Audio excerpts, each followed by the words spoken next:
Tous, certainement, avons été touchés par cette magnifique lecture de saint Paul aux Corinthiens qui compare l'Église à un corps.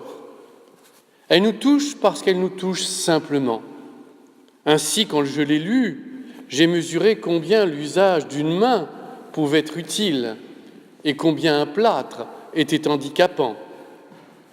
Mais j'ai aussi pensé à nos frères bouddhistes qui ont dans l'esprit un lieu qui s'appelle Shambhala, où régnerait une communauté idéale d'êtres parfaits.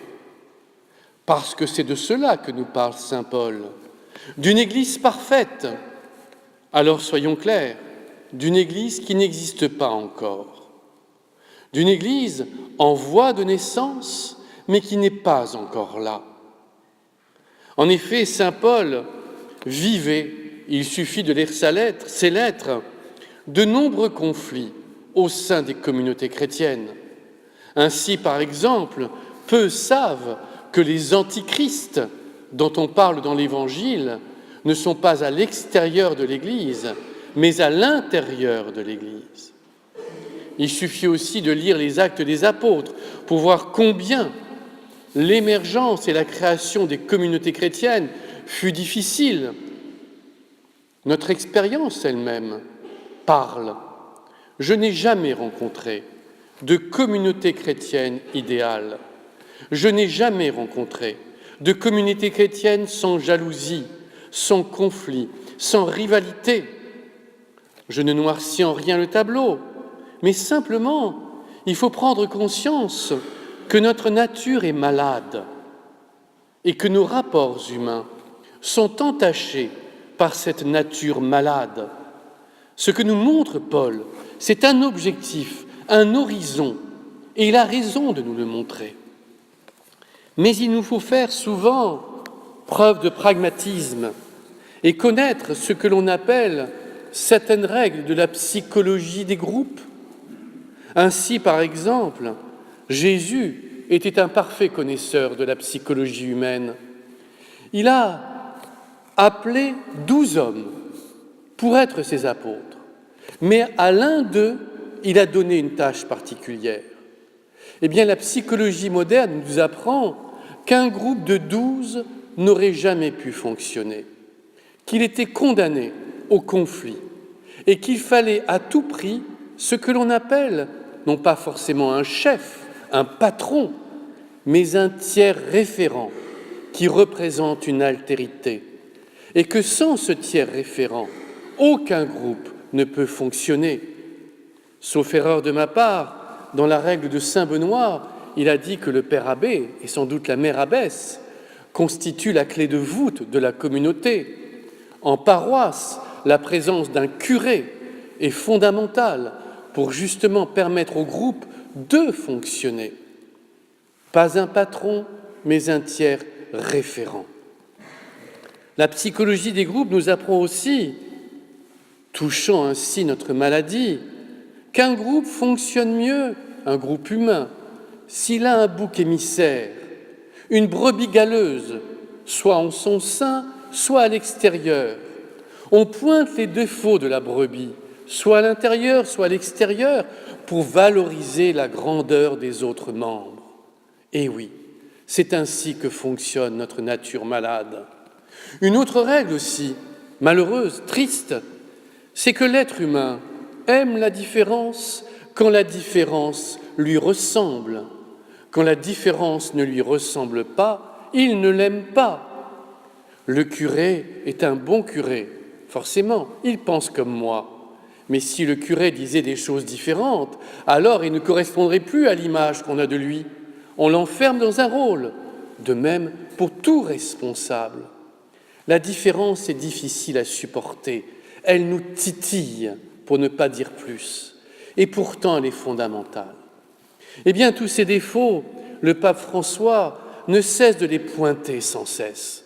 Récemment encore, il a parlé de la calomnie, de la médisance à laquelle il est confronté. Il a parlé aussi de ce refus de la différence au sein des groupes.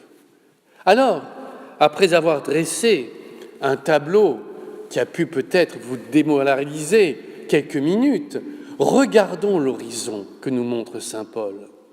Parce que si saint Paul nous montre cette Église, où les membres fonctionnent en harmonie les uns avec les autres, c'est qu'elle peut exister, c'est qu'elle va exister, c'est qu'elle est en genèse, et que les uns et les autres, nous en sommes soit les acteurs, soit les destructeurs. À chaque fois, nous sommes confrontés à un choix. Alors, quel peut être le ciment d'une telle communauté? Qu'est-ce qui peut la construire, l'aider à croître, l'aider à s'harmoniser? Eh bien, cette année, la réponse est simple, la miséricorde. La miséricorde pour tous ceux et celles qui nous entourent.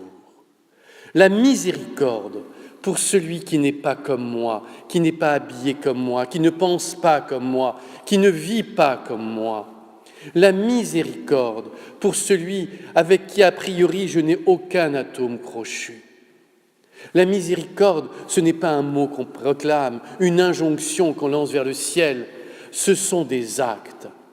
Et en l'espace d'une semaine, pour ceux et celles qui suivent l'activité du pape François, nous avons vu de multiples gestes de miséricorde.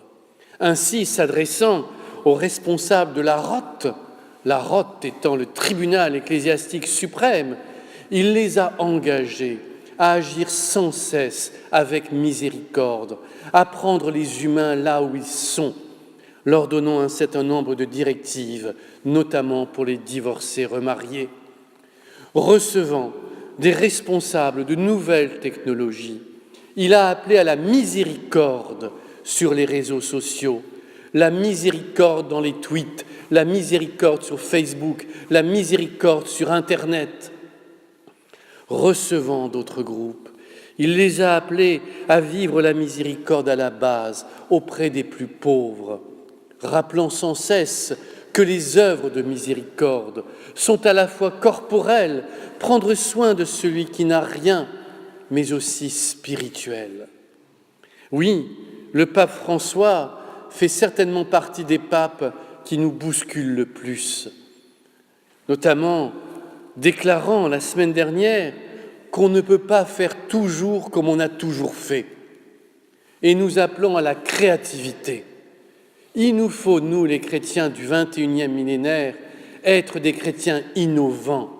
Les vieilles recettes ne sont pas l'idéal, et se tourner vers le passé n'est jamais la solution. Un chrétien n'est pas tourné vers le passé, c'était mieux avant, mais un chrétien est tourné vers l'avenir, cet avenir de la Jérusalem céleste à laquelle nous sommes appelés.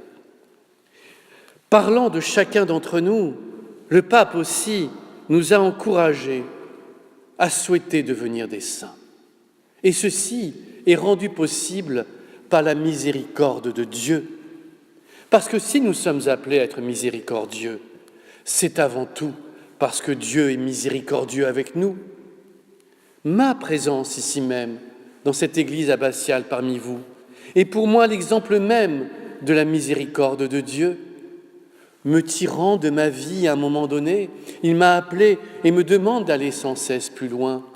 La présence de chacun d'entre nous est témoignage de cette miséricorde de Dieu, de cette main d'amour qu'il a posée avec délicatesse sur notre épaule, nous guidant avec tendresse sans cesse affirmée vers la sainteté. Il a aussi rappelé une chose extraordinaire. Un saint a un passé et un pécheur a un avenir. Oui, les saints ont un passé. Et ce passé n'a pas toujours été extrêmement glorieux, témoignage d'une vie exemplaire dès le berceau.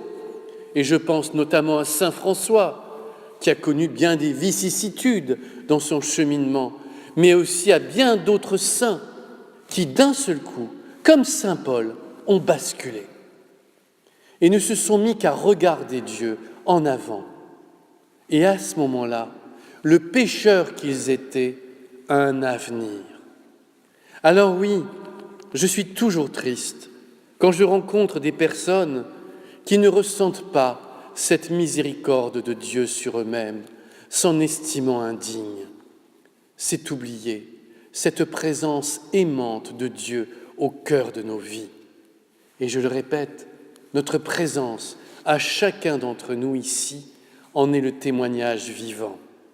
Alors, ensuite, remplis de cette miséricorde, nourris par cette miséricorde, réchauffés par cette miséricorde, nous sommes appelés à faire preuve de miséricorde auprès de ceux et celles que nous rencontrerons, qui ne sont pas comme nous, qui ne sont pas habillés comme nous, qui ne pensent pas comme nous, mais que Dieu aime comme nous. Amen.